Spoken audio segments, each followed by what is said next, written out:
सबसे पहले तो आपको मुबारक हो और हम विश करते हैं आपके लिए कि जब आप इस टूर पे जा रही हैं तो कामयाब होकर वापस आएँ। आज से कुछ साल कबल मैंने जंग ग्रुप के बारे जहाँ के लिए आपका एक्सक्लूसिव इंटरव्यू किया था, तो उसमें आपने ये उम्मीद ज़ाहिर की थी कि अब से चंद साल बाद जो है हमारी टीम स्टेमिना वाइज इंटरनेशनली उस मेयार पे पूरा उतरेगी, हमारी टेक्निकलिटीज़ जो हैं वो बहुत ज़्यादा बेहतर होंगी और हम बड़ी टीमों के साथ मतलब अच्छे मुकाबले करेंगे। तो आप ये बताइए कि फ़िज़िकल फ़िटनेस का लेवल क्या है, स्टेमिना वाइज टेक्निकली मतलब कितनी साउंड है? उस मतलब 2-3 साल पहले जो आपने बात की थी और अब ज़ाहिर है अब आप टीम की कप्तान हैं। एक ये, दूसरा ये कि जो नई आपकी खिलाड़ी हैं, क्या आप उनको मौके देंगी इस सीरीज़ में? बिल्कुल, जहाँ तक फ़िटनेस की बात है, जिस तरह हमने लास्ट 1 मंथ में कैम्प किया है और उस पे स्पेसिफ़िकली ज़्यादा काम हमने फ़िटनेस पे ही किया है, क्योंकि टी20 ऐसा फ़ॉर्मेट है जिसमें सब कुछ क्विक क्विक होता है। तो कोशिश यही है कि जितनी भी चीज़ें टी20 की हैं वो ऑलरेडी पता है कि सब क्विकनेस में होती हैं, तो उसी तरह से फ़िटनेस को भी फ़ॉलो किया है और स्पेसिफ़िकली फ़िटनेस पे बहुत काम किया है। जहाँ तक यंगस्टर्स की बात है, तो अगर देखा जाए तो इस स्क्वाड में यंगस्टर ज़्यादा हैं, इसी वजह से ताकि हम लोग वर्ल्ड कप से आने से पहले अपने बेस्ट प्लेयर्स को चेक कर लें और जो यंगस्टर्स हैं उनको भी चेक कर लें, तो एक टीम को पूरा शेप अप कर लें वर्ल्ड कप से पहले। जनूबी अफ्रीका की तेज़ और बाउंसी कंडीशन में बतौर कप्तान आपने टीम की तैयारी किन पहलुओं पर मरकूज़ रखी है? वहाँ पर स्पेसिफिकली फास्ट बॉलर्स को बहुत हेल्प होती है साउथ अफ्रीका में। तो यहाँ हमारे पास स्क्वाड में 2 फास्ट बॉलर्स नए भी आए और वहाँ की कंडीशंस का भी थोड़ा आइडिया है। तो उसको कोशिश करेंगे कि यहाँ पे जिस तरह हमने अभी प्रिपरेशन की है, बैटर्स ने भी स्पेसिफिकली प्रिपरेशन की है, क्योंकि पता है वहाँ बाउंसी होता है ट्रैक और उस तरह, तो वो स्पेसिफिकली कोचेज़ ने हेल्प आउट की है बैटर्स की भी। तो कोशिश यही करेंगे जो यहाँ पे प्रैक्टिस करी उसको हम एग्जीक्यूट करें। फातिमा, एक ख़ास तौर पे जिस कैंप के ऊपर बात भी हुई थी पहले वहाब रियाज से, उन्होंने खुद मेंशन किया था कि जो सबसे ज़्यादा प्रॉब्लम नज़र आ रही है वुमेन टीम के अंदर, वो नज़र आ रही है डॉट बॉल की और 6 छक्के लगाने की, उसकी भी एक जिस पे हम ख़ास तौर पे पावर हिटिंग पे हम काम कर रहे हैं। तो कितना हद तक डॉट बॉल पे काम किया है और पावर हिटिंग पर काम किया है और कितना बहुत ज़रूरी है अब हमारी मॉडर्न क्रिकेट और वुमेंस क्रिकेट के अंदर भी कि ये हमारी डॉट बॉल की जो खामी है वो ख़त्म हो और जो पावर हिटिंग की वो भी ख़त्म हो? बिल्कुल, जिस तरह स्टार्ट में बात करी कि फ़िटनेस पे काम किया है, फ़िटनेस पे सबसे ज़्यादा काम भी स्ट्रेंथ में ही किया है, क्योंकि स्ट्रेंथ की ज़रूरत है लड़कियों को और जितना वो पावर हिटिंग करेंगी, प्रैक्टिस करती जाएंगी, बिलीव आता जाएगा, तो वो निकल के भी शॉट्स मार सकती हैं और खड़े रह के भी कर सकती हैं। तो वो एक है स्पेसिफिकली कि उस पर पावर हिटिंग पे स्पेसिफिकली काम किया है। इंशाल्लाह जो काम किया उसको एग्जीक्यूट करेंगे तो इंशाल्लाह रिजल्ट्स भी अच्छे ही आएंगे। और वो उस पे स्ट्राइक रोटेशन पे भी काम चल रहा है साथ में, क्योंकि ऑब्वियसली एक पावर हिटिंग से टीम को डेवलप नहीं कर सकते, तो साथ साथ लेके चल रहे हैं कि स्ट्राइक रोटेशन भी साथ में चलती रहे। फातिमा, जो श्रीलंका में वर्ल्ड कप हुआ, बड़ा देखा जाए तो मायूस कुन इस लिहाज से कहेंगे कि वो मौसम ने जो पाकिस्तान की जीत का इम्कान था जिन मैचों में, उसमें भी वो असरअंदाज हुई।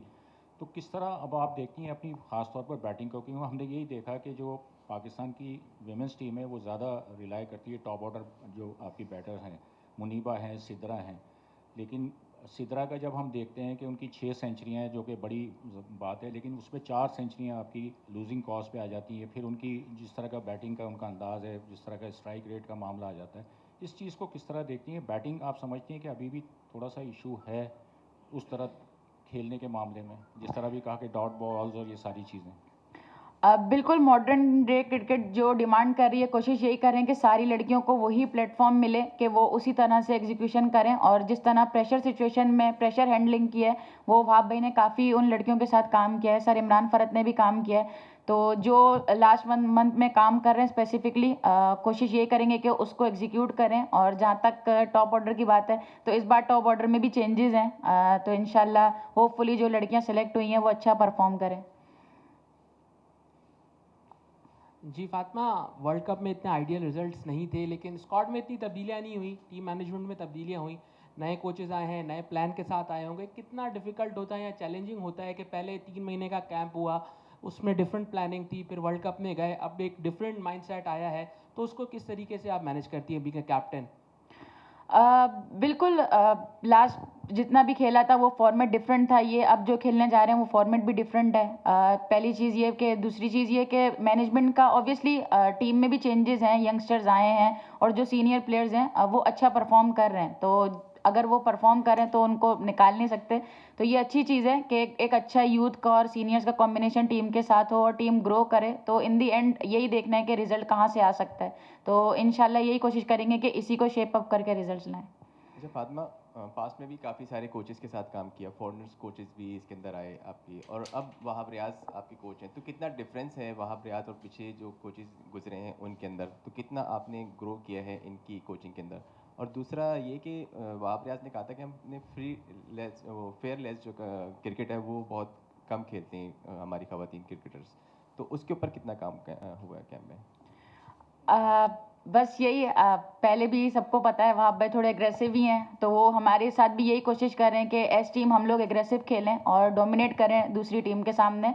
तो यही कोशिश है कि जितने भी बैटर्स हैं उनको यही एक मैसेज जा रहा है कि नॉर्मल खेलने के बजाय डोमिनेट किया जाए बॉलर्स के ऊपर, ताकि उन पर भी प्रेशर आए।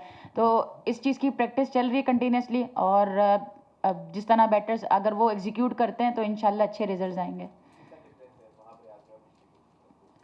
अब बिल्कुल डिफरेंस है, क्योंकि T20 फॉर्मेट में एग्रेशन ही चाहिए और फेयरलेस क्रिकेट ही चाहिए। और अगर वो एक कोच आपसे यही चीज़ डिमांड करेगा और रिजल्ट्स की बिना टेंशन लिए ये चीज़ करेगा, तो एक अच्छा ही प्रोसेस टीम के लिए फॉलो होगा और एक अच्छा प्रोसेस है, एक पाथवे मिल रहा है टीम को आगे जाने के लिए, तो इंशाल्लाह रिजल्ट भी अच्छे ही आएंगे। क्रिकेट हुई है, कैंप के अंदर उन्होंने प्रैक्टिस भी हुई है, मैचेस भी खेले, कितना फ़र्क पड़ा बॉयज़ के साथ क्रिकेट खेलने से? बिल्कुल, जब हम लोग बॉयज़ के साथ खेलते हैं तो पेस में भी फ़र्क आता है और उनके शॉट्स की पावर हिटिंग में भी फ़र्क आता है। तो अच्छा एक हमें एक टफ कंपटीशन मिलता है, और हम लोग चाहते भी यही हैं कि लड़कों के साथ जितना ज़्यादा खेलें, क्योंकि जिस तरह की अब मॉडर्न डे क्रिकेट डिमांड कर रही है और इंटरनेशनल लेवल पे जैसे गेम हो रहा है, ऑल ओवर अगर इंटरनेशनल क्रिकेट देखें, वुमेन्स क्रिकेट बहुत ग्रो कर गई है। तो हमें भी इसी तरह के ही मैचेस खेलने पड़ेंगे और ऐसा टफ कंपटीशन देखना पड़ेगा कि जिससे हमें आगे हेल्पफुल हो। अच्छा, आपने वुमेन क्रिकेट ग्रो, सॉरी मैं अगर आप विदाउट परमिशन ग्रो करने की बात करें, दीगर कंट्रीज़ में जो है वहाँ क्रिकेट बहुत होती है वुमेन, उनकी लीग भी हो जाती है, वो लीग में पार्टिसिपेट भी करती हैं, लेकिन हमारे यहाँ पे लीग नहीं, ज़्यादा इतना हमारा पूल भी नहीं है वुमेंस का। तो ये एक आप समझते हैं एक बड़ी वजह है बाकी टीमों में और वुमेंस टीमों में अगर कोई डिफरेंस चीज़ डालती है कि वो इंटरनेशनल ज़्यादा खेलती है, लीग भी खेल लेती हैं, हमारी वुमेंस को इतना मौका नहीं मिलता? बिल्कुल, लीग क्रिकेट ऐसी है कि पूरा गेम स्ट्रक्चर ही बदल देती है, क्योंकि जब जितना मैंने देखा है, जो लीग क्रिकेट खेलते हैं वो आपस में माइंडसेट शेयर करते हैं, ड्रेसिंग रूम शेयर करते हैं, काफ़ी सिनेरियोज एक साथ मिल के डील करते हैं, तो उसमें आप बहुत कुछ सीखते हो। तो हमारी भी लीग होनी चाहिए, बिल्कुल होनी चाहिए। और जहाँ तक पूल की बात है, ऐसा नहीं है पूल नहीं है, पूल है। बस हम वेट कर रहे हैं कि बस जैसे ही PSL की वुमेंस PSL अनाउंस हो तो हमें भी एक अच्छा होप मिलेगा।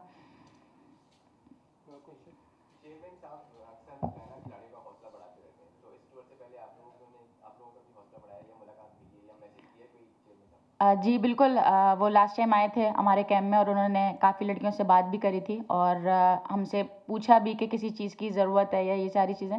तो अगर इस तरह ही चेयरमैन आके वुमेन्स क्रिकेट को देख रहे हैं और सारी चीज़ें करें, तो आई थिंक लड़कियों को भी इससे एक पॉजिटिव होप मिलती है कि जब ऑब्वियसली घर का कोई बड़ा देख रहा होता है तो एक वो होता है कि आपके ऊपर कोई है देखने वाला। तो उससे ये अच्छा है कि एक लड़कियों को भी पता चल रहा है कि अब ऑल ओवर पाकिस्तान में जिस तरह लड़कियों की क्रिकेट ऊपर जा रही है, तो आई थिंक वुमेन्स क्रिकेट भी ग्रो होगी पाकिस्तान में।